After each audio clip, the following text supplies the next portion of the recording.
Welcome to speed earning dot in. Frequently asked questions पे video बनना शुरू हो गए हैं।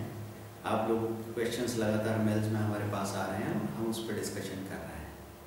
तो सभी लोगों के अलग अलग क्वेश्चंस आने से अलग अलग एंगल से किसी भी सब्जेक्ट को समझने की आपको पूरी छूट मिलेगी, आज़ादी मिलेगी, मौका मिलेगा और हम बहुत ही आसानी से चीज़ों को समझ पाएंगे। तो इस प्रोसेस को डिसकंटिन्यू मत कीजिए। अब आज हम बात करते हैं वही इंट्राडे के बारे में बात चल रही है। इंट्राडे एक वास्ट टॉपिक है, ऐसा टॉपिक है जिस पे कई सारे क्वेश्चंस बनेंगे और कई बार हमको बात करनी होगी। एक और फ़ायदा है इन क्वेश्चन आंसर्स का कि जो टॉपिक हमने पहले एक बार बात कर लिया, आपने सुन भी लिया है, उसको आप धीरे धीरे भूल जाते हैं। हमारा दिमाग 24 घंटे से ज़्यादा चीज़ों को रिटेन नहीं कर पाता। तो एक बार जानना और फिर दूसरा उसको रिटेन करना, 24 घंटे के अंदर हम अपना जाना हुआ 70% भूल जाते हैं। तो ज़रूरत है चीज़ों को बार बार रिकॉल करने की, रिकॉल करके प्रैक्टिस करने की, तब जाके वो नॉलेज आपकी आदत में शामिल होगा। तो अभी किसी ने पूछा है डिस्क्लोज्ड क्वांटिटी क्या चीज़ है।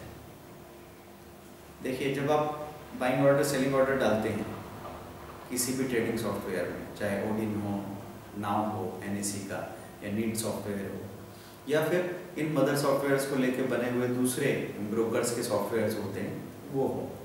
मदर सॉफ्टवेयर इसलिए कह रहे हैं क्योंकि इनके जो फंक्शंस है उन्हीं को बाकी सॉफ्टवेयर्स ने भी अडॉप्ट किया है। उसमें थोड़ा बहुत फेरबदल करके उन्होंने उसको कस्टमाइज़ किया है अपने ट्रेडर्स को ज़्यादा सुविधाएं देने के लिए। तो F1 से जब हम बाइंग करते हैं या फिर राइट क्लिक से बाय ऑप्शन चुनते हैं आप किसी ब्रोकर के सॉफ्टवेयर में, तो वहाँ पे एक ऑप्शन आता है DQ, डिस्क्लोज क्वांटिटी। तो जब भी कोई व्यक्ति मार्केट में एक बड़ी क्वांटिटी लेके बाइंग या सेलिंग को उतरता है, सपोज आपने 10,000 शेयर की बाइंग डाल दी, तो पूरे मार्केट को नज़र आता है कि 10,000 शेयर का बायर आया है, तो उस पर रिएक्शन आ सकता है। मतलब हो सकता है आपने 10,000 शेयर खरीदे, एकदम से पूरे मार्केट में जो दूसरे प्लेयर्स हैं उन्होंने रिएक्ट किया और एकदम से डिप आया 10,000 शेयर में, 3 रुपये की सेलिंग आई, एकदम आप घबरा गए, 30,000 रुपये का नुकसान देख के आपने उसको बेचा और फिर वो प्राइस ऊपर आ गई। तो ऐसे में हम छुपने के लिए अपनी क्वांटिटी को डिस्क्लोज करके रखते हैं। तो डिस्क्लोज क्वांटिटी में अगर आपने 500 डाल दिया तो 500 के टुकड़े में बायर दिखेगा, तो उस तरह का रिएक्शन मार्केट में नहीं आएगा। क्योंकि कई बार आप जब बायर सेलर देखते हैं तो बायर सेलर देखने में फेक क्वांटिटी भी नज़र आती है। मतलब लोगों ने एक्चुअल प्राइस जो अभी चल रही है, सपोज प्राइस चल रही है 27 रुपये 50 पैसे और बायर सेलर खड़ा है, बायर खड़ा है 27 रुपये 10 पैसे का। तो 27.50 से 27.10 जाने तक तो हम अपने ऑर्डर को कैंसिल कर सकते हैं। तो कई बार खिड़की को कंफ्यूज करने के लिए, आपकी ट्रेडिंग विंडो में जो बायर सेलर दिख रहे हैं उसको कंफ्यूज करने के लिए दूर दूर के बाइंग सेलिंग के ऑर्डर लगा के रखे जाते हैं और जैसे ही प्राइस पास आने लगती है वो ऑर्डर कैंसिल करके जो मैनिपुलेटर हैं, जो बड़े ट्रेडर हैं, वो भाग जाते हैं। तो डिस्क्लोज क्वांटिटी आपको अपनी बड़ी क्वांटिटी को टुकड़े टुकड़े दिखाने में मदद करती है, चाहे बाइंग ऑर्डर हो चाहे सेलिंग ऑर्डर हो। ठीक है, तो आपको मैं सजेस्ट करूंगा कि शुरू में बड़े वॉल्यूम के ऑर्डर आप कभी ना करें और बड़े वॉल्यूम के ऑर्डर कभी मार्केट प्राइस पे तो करिए ही नहीं। क्योंकि कभी कभी क्या हुआ कि बहुत तेज़ी से चीज़ भाग रही थी, एकदम मूवमेंट आ रहा था 212, 213, 214, आप लिमिट प्राइस डाल के कोशिश कर रहे थे खरीदने की, आपने 212.5 डाला, नहीं आ रहा है, फिर आपने 212.8 डाला, नहीं आ रहा है, एकदम लगा छूट जाएगा, ये सोच के आपने कहा मार्केट करके लेना। सामने स्क्रीन पे दिख रहा है 1320, लेकिन आपको देखी गया वो 14 में, 14 में, 1000 शेयर 14 में आ गए और बाद में 13 आके खड़ा हो गया। तो सांस लेते ही 1000 रुपये का नुकसान दिख रहा है। तो जब भी कोई चीज़ छूट रही है और आपको मार्केट प्राइस पे खरीदना है तो छोटी क्वांटिटी में खरीदिए। जब भी कोई चीज़ आपके हाथों से छूट रही है तो आपको छोटी क्वांटिटी खरीदनी होगी। ठीक है, तो ये तरीका हम ध्यान रखें। लिमिट प्राइस, मार्केट प्राइस और स्टॉप लॉस प्राइस, 3 ऑप्शन आपके पास होते हैं। तो लिमिट प्राइस किसको कहते हैं? जब आप प्राइस डिफाइन कर रहे हैं। मार्केट प्राइस कब करते हैं? जब हम प्राइस डिफाइन नहीं कर रहे हैं, जो मार्केट प्राइस चल रहा हो उस पर आ जाए, तो इसमें छोटी क्वांटिटी का ट्रेड करना सही हो सकता है। और स्टॉप लॉस में तो ट्रिगर प्राइस के साथ आप स्टॉप लॉस डालते ही हैं, बाइंग हो या सेलिंग हो। उसके बाद एक सवाल आ रहा है सर्किट लिमिट क्या है, ये कहाँ देखी जा सकती है सर्किट लिमिट मतलब एक शेयर के एक दिन में बढ़ने या घटने की जो लिमिट होती है उसको सर्किट लिमिट कहते हैं। तो 100 रुपये का शेयर बढ़ते बढ़ते अगर 120 हो गया तो वहाँ पे सर्किट लग जाएगा, एक्सचेंज सर्किट लगा देगा अपर सर्किट। अपर सर्किट में बाइंग बैन हो जाती है। तो अपर सर्किट स्क्रीन पे कैसा दिखेगा, वहाँ पे दिखेगा आपको ओनली बायर्स, सिर्फ बायर्स दिख रहे हैं, सेलर गायब हो गए 0। तो ये अपर सर्किट है। और आपने देखा प्लस का 20% या प्लस का 10% या प्लस का 5%। 5% को 4.99 लिखा होता है, 10 को 9.99 लिखा होता है, 20 को 19.99 लिखा होता है। तो प्लस का परसेंटेज है, इसका मतलब अपर सर्किट है, ये भी एक तरीका है। अगर माइनस का परसेंटेज है और ओनली सेलर्स दिख रहे हैं, बायर्स 0 हो गए हैं, तो वो लोअर सर्किट है। अपर सर्किट में आप खरीद नहीं सकते, लोअर सर्किट में आप बेच नहीं सकते। क्यों ऐसा है? क्योंकि अपर सर्किट में प्राइस बढ़ रही है। प्राइस बढ़ती कैसे? बाइंग से। तो जब तक बाइंग को नहीं रोकेंगे तो प्राइस तो बढ़ती रहेगी, इसलिए बाइंग को बैन कर दिया गया है ताकि प्राइस और ऊपर ना जा सके। लेकिन सेलिंग चालू है। तो अपर सर्किट पे कोई भी बेच सकता है, लेकिन कोई बेचना नहीं चाहता। क्यों? क्योंकि अगले दिन अगर ये सर्किट बना रहा तो ये पब खुलने के चांसेस बहुत ज़्यादा होते हैं। तो अगर सर्किट पे कोई चीज़ बंद हो रही है, कई सारे लोग 5 ऐसे स्टॉक्स जो हमने एक मेथड में बताया, अभी 5 ऐसे स्टॉक जो लग रहा है कि सर्किट लग जाएगा, तो सर्किट के पहले, ठीक पहले स्टॉप लॉस बाइंग 5 शेयर्स में लगा के रखी, उनमें से 2 में सर्किट लग गया, उसको लेके जाते हैं और अगले दिन 4-5%, 8% ऊपर खुलता है, उसको वहाँ पे बेच देते हैं। इस तरीके से प्रॉफिट बनाते हैं। तो अभी तो जब तेजी आएगी तो कई सारे स्टॉक में back to back upper circuit लगेंगे। जैसे मंदी आई थी तब कई सारे स्टॉक में back to back lower circuit लगे। और लोअर सर्किट जब लगता है तो बेचना बेन है। जब बाजार में गिरावट आ रही है, लोअर सर्किट लग गया है, तो प्राइस नीचे काहे से जाएगा? आपकी सेलिंग से। तो सेलिंग को बैन कर दिया, ठीक है। तो सेलिंग को रोक देने से अब लोअर सर्किट लग गया तो आप उससे बाहर नहीं निकल सकते। इसीलिए हम आपसे हमेशा कहते हैं कि आप बी ग्रुप, TTS या Z ग्रुप के स्टॉक्स में ट्रेड मत कीजिए, और ट्रेड करें तो स्ट्रिक्ट स्टॉप लॉस रखो, और स्टॉप लॉस में भी ट्रिगर प्राइस और स्टॉप लॉस प्राइस का डिफरेंस सही रखिए। अगर इस तरह कम वॉल्यूम के जो स्टॉक्स होते हैं, लिक्विड स्टॉक्स, वो डिलीवरी के आइटम्स होती है, उसमें आपको बड़ा ट्रिगर प्राइस और स्टॉप लॉस प्राइस का गैप रखना पड़ेगा। 0.5% तक हो सकता है। नॉर्मली तो हम 0.1-0.2% रखते हैं, लेकिन वहाँ 0.5%, 1% भी चलेगा। क्वांटिटी कम रखिए आप, क्योंकि एक बार अगर उस पर से जंप करके निकल गया और लोअर सर्किट लग गया तो फिर आप लंबे समय के लिए फंस सकते हैं, बड़ा नुकसान हो सकता है। क्योंकि ऐसा कई बार हुआ है कि कोई स्टॉक ऐसे आया, आपके पास खबर आई कि चलो 12 रुपये का स्टॉक है, इसको खरीद लो, इसमें अपर सर्किट चल रहे हैं 3 दिन से 4 दिन से, तो एकदम बहुत सारे लोगों को लालच हो जाता है, वो खरीद लेते हैं। उनके खरीदने के बाद 4 दिन तक और अपर सर्किट लगता है, वो बड़े खुश होते हैं। उसके बाद लोअर सर्किट शुरू होता है, तो 15 रुपये का जो स्टॉक 22 रुपये चला गया था, वो 22 से 20, 18, 16, 14, 12, 10, 8, 6 पे आके खुलता है। लोअर सर्किट होने की वजह से बेचने का मौका ही नहीं मिलता। Back to back lower circuits हैं। तो अपर सर्किट, लोअर सर्किट आप कहाँ देख सकते हैं? BSeindia.com की साइट में किसी भी स्टॉक का जब डिटेल देखने जाएंगे, upper circuit, lower circuit limit लिखी होती है वहाँ पे। आप अपने ओडिन में या ट्रेडिंग सॉफ्टवेयर में जब भी FI करके देखते हैं डिटेल में, वहाँ पे भी सर्किट लिमिट लिखी मिल सकती है। कुछ में हो सकता ना हो। तीसरा तरीका है, सौदा डाल के देखने से भी बात बनती है कि मैं ऑर्डर डाल के देखूँ। लिमिट प्राइस के ऊपर का ऑर्डर और लिमिट प्राइस के नीचे का ऑर्डर एक्सेप्ट नहीं होता है।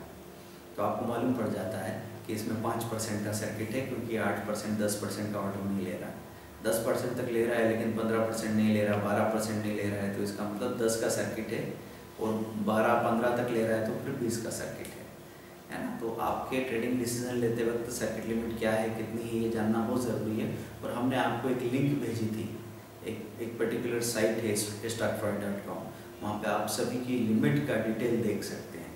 तो ट्रेनिंग में हम आपको ऐसे लिंक्स भेजते रहते हैं जहाँ से आपको वो डाटा मिल जाए जो कि दुर्लभ है। हर साइट पे हर डाटा नहीं मिलता, लेकिन हर एक वेबसाइट का किसी स्पेशल चीज़ के लिए, स्पेशल डाटा के लिए अपना उपयोग होता है।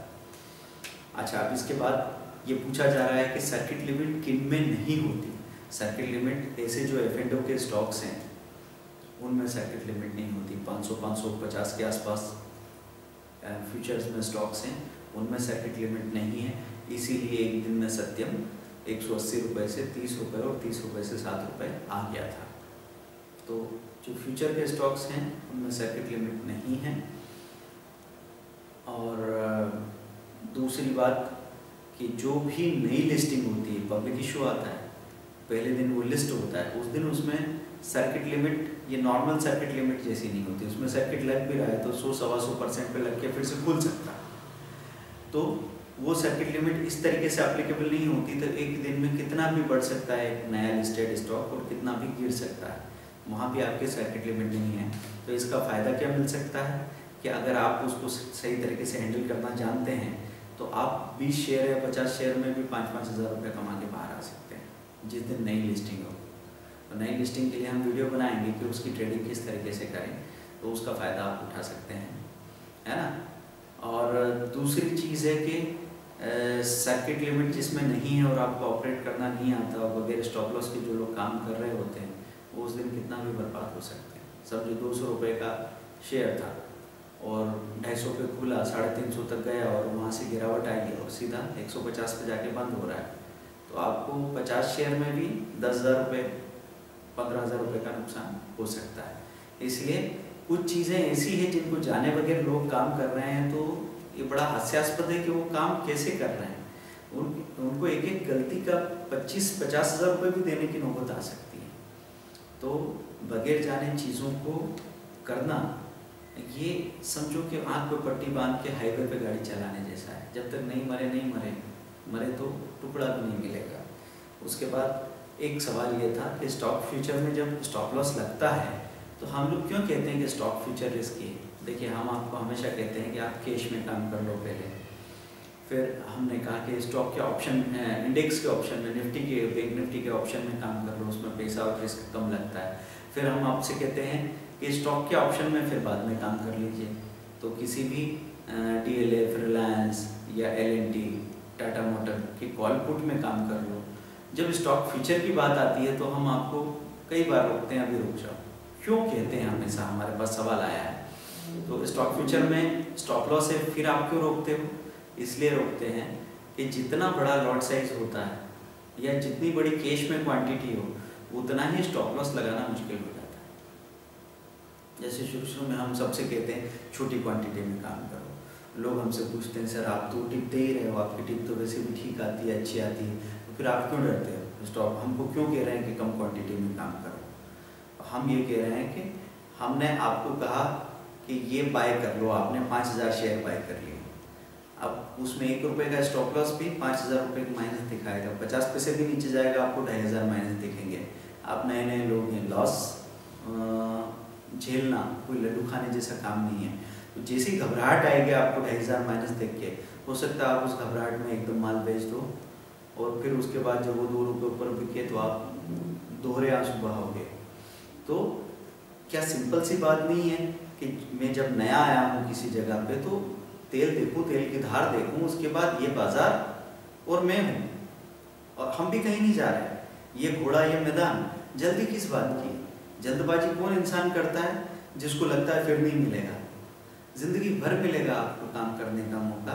लेकिन नए आए हैं, गलती होगी, कैसा भी इंसान आ जाए, वो नया आया है तो उससे गलती होती है। तेंदुलकर भी 5 रन के पहले कई बार आउट हो जाता है। पिच पे निगाह तो जमने दें। अगर निगाह नहीं जम रही है तो आपका बोल्ड हो जाना कोई बड़ी बात थोड़ी। तो आपको छोटे पैमाने पे जितनी गलती करनी कर लो। अगर आप दूसरी, तीसरी, चौथी सीढ़ी से गिरे तो खरोच लग जाएगी और आप उठ के कपड़े झटक के फिर चल दोगे। अभी आप यहाँ से नहीं गिरे, ऊपर सोड़ी सीढ़ी से गिरेंगे तो हाथ पैर टूट जाएंगे, हड्डी का चूरा हो जाएगा। इसलिए हम आपसे कह रहे हैं कि स्टॉक फ्यूचर में तो ये आज़ादी भी नहीं है कि टुकड़े टुकड़े में निकल जाओ। चलो 10,000, 5,000 शेयर खरीद लिए तो 2,500 बेच के बाकी फिर नीचे री एंटर करके किस तरह आप कोशिश कर सकते हो। फ्यूचर तो पूरा एक साथ बिकेगा या पूरा एक साथ रखोगे। तो फ्यूचर में काम करने के पहले हम लोग अगर छोटी क्वांटिटी में काम कर लेंगे तो सही बात होगी। इसलिए हम आपसे कहते हैं कि स्टॉप लॉस तो वहाँ पे है, लेकिन आप स्टॉप लॉस लगाने की हिम्मत नहीं कर पाओगे जब आपको पता लगेगा कि IFCI में 20,000 शेयर का लॉट है और आपको किसी ने 2 रुपये का स्टॉप लॉस दे दिया तो 40,000 रुपये का लॉस देख के तो आप घबरा जाओगे ना। तो इसलिए मैं आपसे कहूँगा कि फ्यूचर में बाद में जाइए। ऑप्शन भी क्या बुरा है, पैसा तो आपको कम रिस्क में ज़्यादा मिल जाएगा, बल्कि आप मल्टीपल लॉट कर पाएंगे। Thank you very much.